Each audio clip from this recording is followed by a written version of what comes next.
احذر صديقك 1000 مرة واحذر عدوك مرة واحدة. ليه؟ لأن غالبا بيبقى معاه أسرارك كلها، فعشان كده ما تطلعش أسرارك لحد.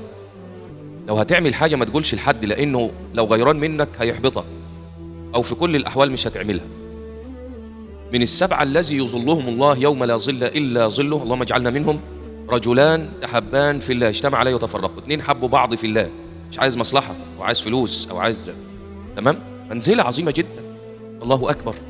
فخلي بالك من أسرارك، خليها جواك، لأن ساعة الغضب يكفيك شر خلقه، طلع اللي جواك كله. فبلاش، حافظ على أسرارك. 3 أشياء ما تقولش لحد ليهم: ذهبك وذهابك ومذهبك، قرآنك، تحفظ قرآن، تحفظ ابنك قرآن، بلاش إنك تقول له عشان مش تحسد على ذلك. والمالك، إن أنت بتاخد كام وتروح في كام، ما تعرفش حد خطواتك. استعينوا على قضاء حوائجكم بالسر والكتمان، فإن كل ذي نعمة محسود. صلي على سيدنا النبي وشارك الفيديو لعل أحد يستفيد.